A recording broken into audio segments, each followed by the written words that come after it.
Hi there, my name is Kyra Sedgwick, and I'm so happy to be here at Earth Day 2021 virtual stage with Earth Day Initiatives and March for Science New York City. And we have John Opperman, Executive Director of Earth Day Initiative, and Krystal Persaud, founder of Group Hug Solar, to talk about energy. So what is the problem with our current electricity system and how do we fix it? Yeah, so I'll take this first one. I'm very nerdy and I love talking about electricity.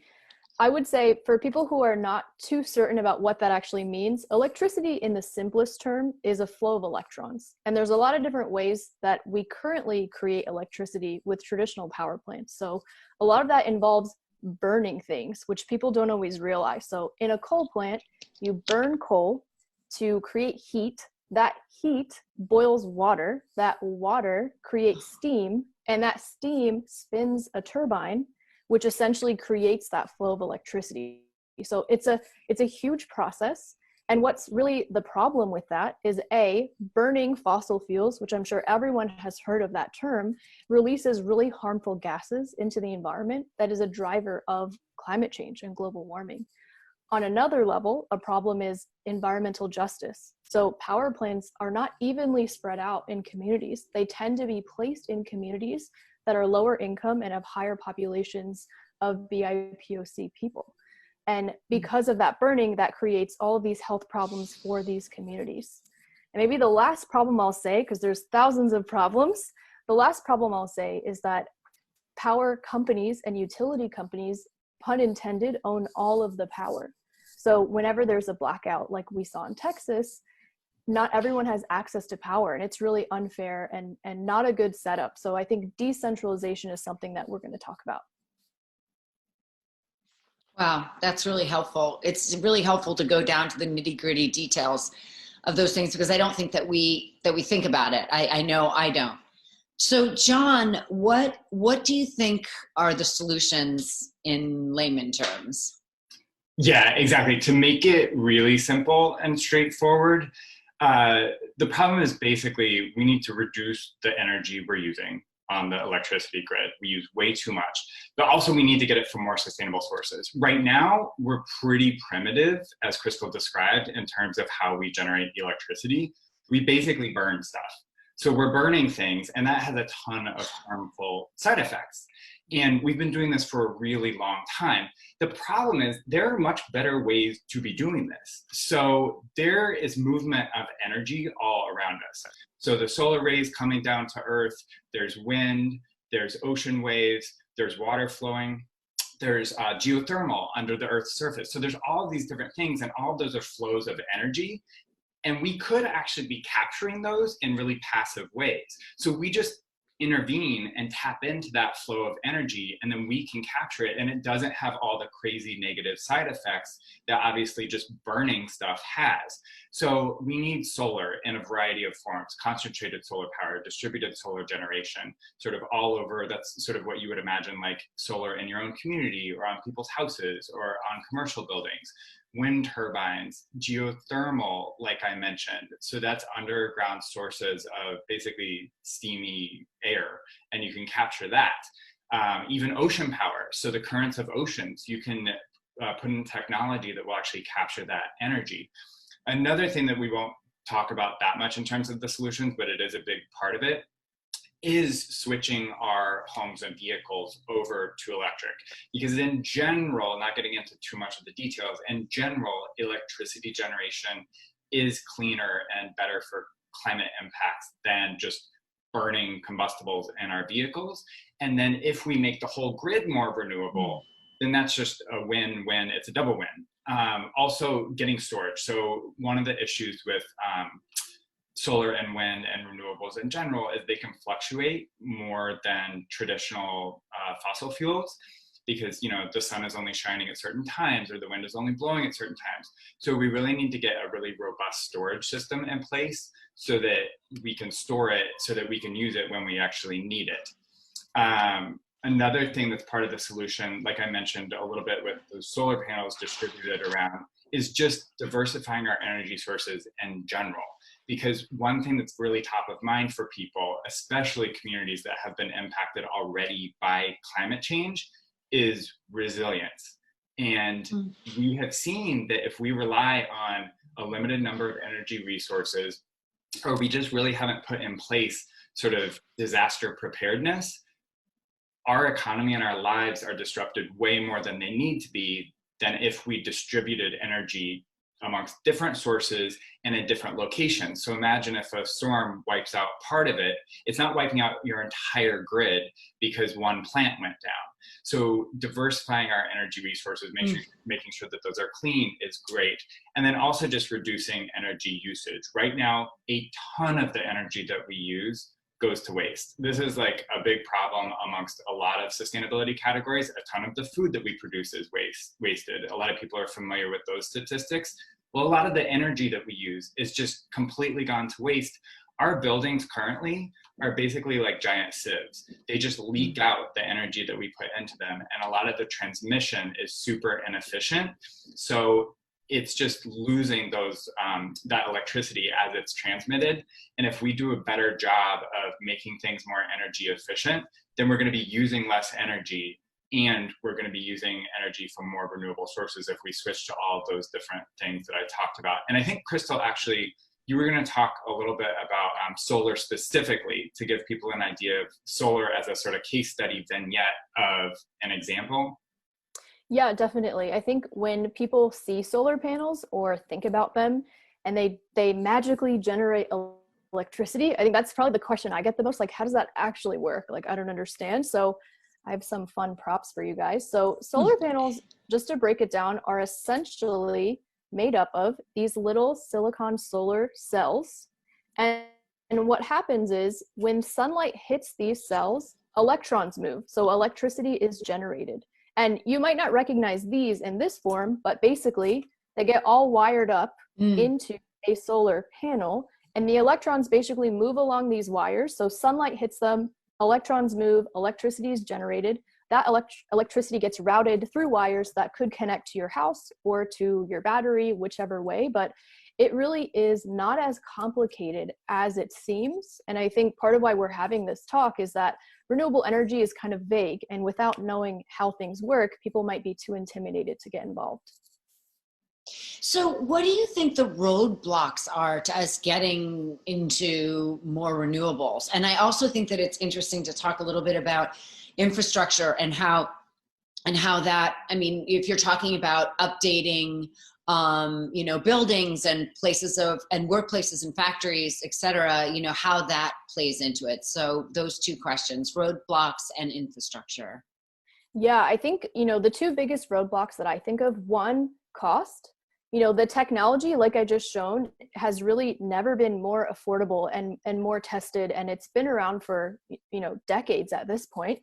And I think there's still a high cost to potentially put it on your house or your building or your office. There is a big payoff because you essentially, once you install it, you don't have an electricity bill anymore, right? You're owning your own power. And I think there's a lot of innovation. It sounds kind of boring, but there's a lot of financial innovation that I think could happen, a combination of private and public incentives to get that done. And I think the second roadblock, John already mentioned this, is storage. When you think about electricity, a lot of times in science class, you think about it like water. So think about electricity as water flowing through these pipes. And as soon as the water goes through and reaches your house, if you don't use it, it's gone. And what actually kills me to think about those power plants who are burning all of this awful stuff to create that electricity for you. And then like a sieve, which I think is a great analogy, if you don't use it, it's gone. And that's where you need storage to actually hold on to some of that electricity so that when you need it, you can use it. And I think resilience is really the key word there. Do we have any storage for electricity? Definitely. So I think batteries, there's a reason why big companies are spending tons of research in batteries. Maybe I won't name the specific one. I'm sure you can think of it. And I think that's where, for solar, you really need to store it in batteries if you truly want to be off the grid. And I think if you want to be super technical, technically like hydro dams are kind of physical batteries. So they hold water and you can release them at certain times. Yeah, and the other part is the real legislative and regulatory challenges. So getting there is super complicated in terms of switching the grid over to renewables. For one thing, just to use it as an example, you have to get the energy from where wind is blowing or sun is shining to our population centers. And sometimes those aren't the same places. So getting transmission across those distances is not only a technical challenge, but also think of all of the different constituencies and jurisdictions that you have to cross to get there. And there's a ton of NIMBYism along the way. So getting transmission and getting that energy across state lines and county lines and city lines and getting the permits that you would need can be super challenging. And that's where it would help if we have really national leadership to kind of organize the entire thing. Because imagine bringing all of those stakeholders together without some sort of leader involved. That's what would be really great going forward in terms of wrangling everyone to cut through all the red tape and just enormous legal and regulatory battles that we could have.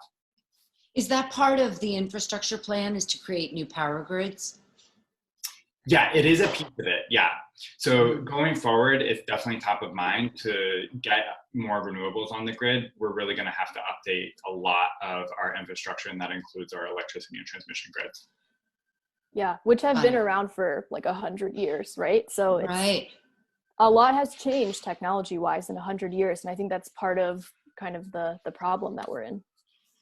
I think it's so hard because we've been doing things the same way for such a long time. And we also have the misinformation campaign from all of the different energy companies. I mean, you know, there's a lot of gray area in terms of, you know, Chevron and a lot of these companies saying, you know, we're putting all this 30%, 50%, 70% into renewables, but like, how real do we really know that is? So it's difficult. How would you advise people to, what kind of things can they do in their own communities to support some of these issues that we're talking about today? Yeah, so that's something that we at Earth Day Initiative talk a lot about, because people come to us constantly and are just asking, what can I do? Like, tell me one thing that I can do. And I find that there's so much demand to do good. Any media interview that I do, they say, tell our audience what's one thing that they could do. So we really try to break it down as simply as possible. We really want to provide people with those things that they can do. And in electricity, that is one area that people feel really powerless, because, no pun intended, but people do think, you know, I get my electricity from the grid, so what can I do about that? I maybe live in an apartment or I rent, so I can't install solar panels on my roof. Fortunately, a lot of mechanisms have developed in recent years that allow you to kind of take control of your own power supply. So you can join a community solar project, which I think is a really exciting development in a lot of parts of the country. It's arrived in New York City relatively recently. New York faces some particular challenges in that the land is all taken up. So where are you going to put solar? But a lot of companies have come in and put solar on top of the rooftops, for instance, of warehouses.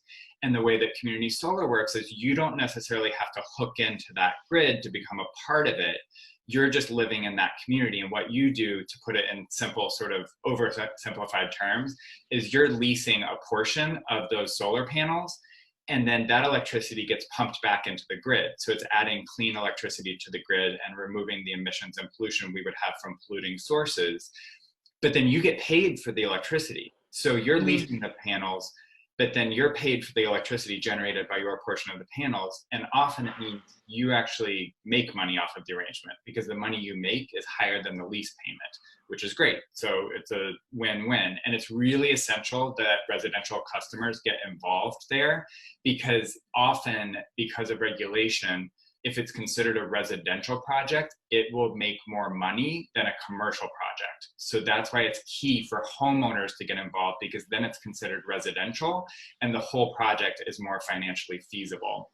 You can also check out ESCOs, which is a way, if you don't have a community solar project in your area, you can switch over to pay a certain amount on your regular bill just to sort of support renewable energy, which is also a great mechanism. So we have programs around this at earthdayinitiative.org/clean energy. So you can check it out on our website at earthdayinitiative.org/clean energy. And then Krystal has some great stuff too.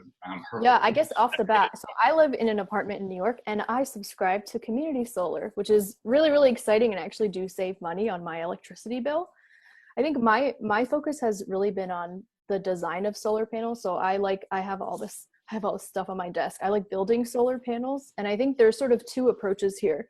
One is there are some just like physical swaps you can do in your house. And we talked about that sieve of electricity, which I love that analogy, and things like keeping things unplugged, switching to LEDs, making your home as energy efficient as possible. And I think even having that visual of imagine the electricity coming out of your outlets, if something is plugged in there, it is using something. And it's, I think, typically called vampire energy, where it's sucking energy even if you don't realize. And then on the other side, a lot of my work with Group Hug Solar focuses really on like your first step into solar and getting people really excited about it. So we focus on making a product that, if I can grab it without falling out of my chair, let's see, is a solar panel that you actually can hang in your window, and it's designed to look like home decor. And it's part of solving that problem where I think there's so many people who want to do something and just don't know where to start. And I think giving people more options to start and get excited about it could lead to this lifetime of like excitement about renewable energy and so wanting great. to be a part of it. But I will say, I think, there's solutions at every single level, and there is an opportunity for you to get involved. That's so great. And it's so true. It's like the minute we get energized and feel part of the solution, it feels so much better. It can feel it's powerless is a really good way to put it, because I know a lot of people, and I suffer from eco depression, just like real, just deep sadness about feeling powerless over, the energy companies, the gas companies, the oil companies, and the fact that I am part of society, so I am using those things. So it's like how to be part of the solution, little things to bigger things. I think you guys gave us some really great tools today. And yeah, I think, one of the things that I like to do in my house is to change out the LEDs and unplug all of the appliances. I'm lucky that I have a home that I can use solar panels. I actually have geothermal as well. Oh, so, you're a pro. But these are the things that like you're allowed to do when you're privileged enough to have that kind of, money, frankly. And so I think that is, super important though, to feel empowered, because once you start doing one thing, you keep becoming more aware, and it just feels better to be part of the solution. Thank you guys so much. Thank you. That's really great. Thank you. Yeah. Really helpful. Thank you for joining. Thanks so much.